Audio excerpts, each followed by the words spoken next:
بسم اللہ الرحمن الرحیم۔ السلام علیکم، میں ہوں احمد نواز اور آپ دیکھ رہے ہیں عرض مقدس۔ میرا تھوڑا گلا خراب ہے اور آنکھوں میں کافی جلن ہو رہی ہے۔ میں ابھی راولپنڈی میں ایک جگہ پہ تھا، وہاں کافی ہیوی قسم کی جو ٹیئر گیس کی شیلنگ تھی وہ فائر ہوئی ہے، تو کافی زیادہ مشکل تھی۔ ابھی بھی آنکھیں کافی جلن ہو رہی ہے ان میں۔ ابھی میں آ کے تو میرا ارادہ یہ تھا کہ میں سو جاؤں گا، لیکن ایک چیز مجھے یاد آئی کہ آج 15 مارچ ہے۔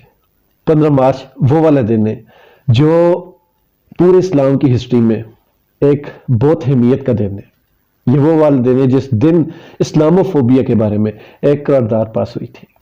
اس قرارداد کے بارے میں اس سے پہلے دنیا کے کتنے بڑے بڑے مسلمان لیڈر آئے جن کا دبدبہ بھی تھا، روب بھی تھا، اور ان کے پاس پیسہ دولت اور ان کے ملک دنیا میں کافی اہمیت کے حامل بھی تھے۔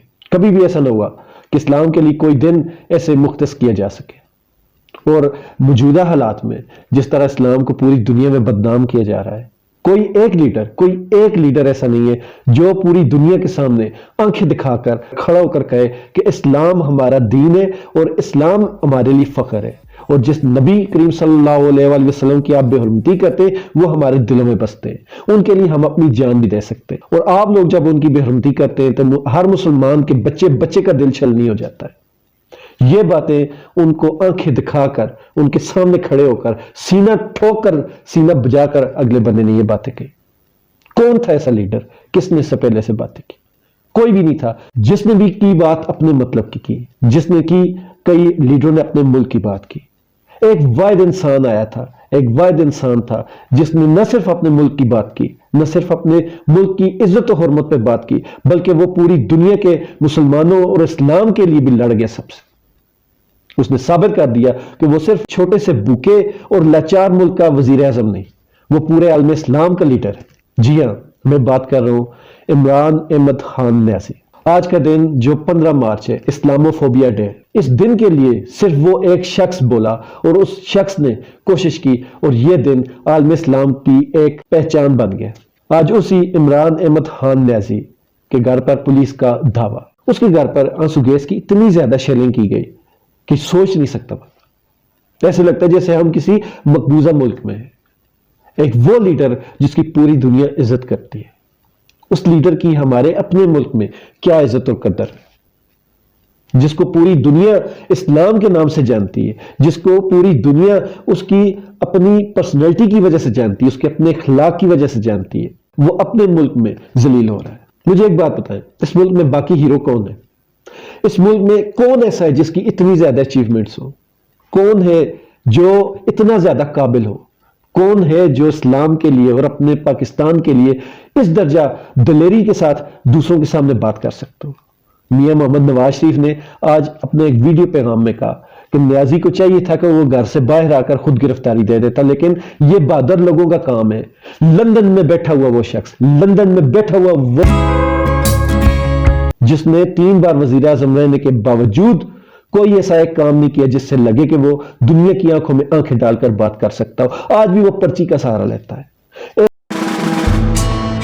اس کے اوپر الزام لگاتے ہیں، اور وہ بہادر شخص ابھی تک پاکستان میں۔ مجھے اس بات پہ فخر اور خوشی ہے کہ میں پاکستانی ہوں، میں سب سے پہلے پاکستان کے لیے سوچتا ہوں، لیکن یہ بھی سچ ہے کہ اس وقت پاکستان کے لیے ضروری صرف عمران خان ہے۔ خان صاحب، آپ نے جس طرح اس قوم کو شعور دینے کی کوشش کی، اور بہت سارے ایسے لوگ ہیں جن کو شعور ملا، اور وہ لوگ آپ کے لیے آپ کے ہراول دستے ہیں۔ مجھے امید ہے کہ انشاءاللہ تعالی آپ اس ملک کی تقدیر بدلیں گے، اور آپ کہتے ہوتے ہیں کہ گھبرانا نہیں ہے۔ آج پاکستان کا بچہ کہہ رہا ہے کہ آپ نے گھبرانا نہیں ہے، ہم آپ کے ساتھ کھڑے ہیں۔ اب بھی کچھ لوگ جو آپ کے ساتھ ڈبل گیم کر رہے ہیں، جو آپ کو کمزور کرنے کی طاق میں بیٹھے ہوئے ہیں، اور جیسا کہ آپ کہتے ہیں ایاک نعبد و ایاک نستعین، بس اس سے آگے ساری باتیں ختم ہو جاتی۔ آخر میں اپنے بھائیوں کو جو عمران خان کے سپورٹر ہیں یا پاکستان کے ساتھ مخلص ہیں، سب سے پہلے جو پاکستان کے ساتھ مخلص ہیں، ان کو میں ایک پیغام دینا چاہتا ہوں۔ خدا را اپنے حق کے لیے کھڑے ہو جائے، کسی کے لیے نہ نکلیں۔ آپ کو اپنا اچھا برا پتہ ہے. آپ اپنی دکان پہ، اپنی فیکٹری میں یا کسی کے ساتھ آپ اگر کام کرتے ہیں تو آپ کو ہر اچھے بری کی تمیز ہوتی ہے، لیکن ملکی لیول پر آ کر آپ کو کیا ہو جاتا ہے؟ کیوں آپ کے پاس چوائس نہیں رہتی؟ کیوں آپ اتنے غلط اور بولڈ فیصلے کرتے ہیں؟ آپ کو پتہ نہیں کہ آپ کے لیے کون اچھا ہے اور کون نہیں، صرف آپ اپنی انا میں پھنسے ہوئے. جس دن آپ اپنی انا کو چھوڑ کر ایک ہو جائیں گے، اس دن یہ ملک ترقی کرے گا، اس دن آپ کی نسلیں سکون سے اس ملک میں رہیں گی. ہمارے دیکھتے دیکھتے کتنے ملک ہم سے آگے نکل گئے، اور ہم بجائے آگے نکلنے کے، بجائے ہم وہیں کھڑا رہنے کے، ہم پیچھے کی طرف جا رہے ہیں اور بہت سپیڈ سے جا رہے ہیں. خدا را ہاتھ جوڑتا ہوں، آپ اس ملک کے لیے سوچیں، اپنی اناؤں کو چھوڑیں. میں یہ نہیں کہتا عمران خان کو سپورٹ کریں، میں یہ بھی نہیں کہتا نواز شریف کو سپورٹ کریں.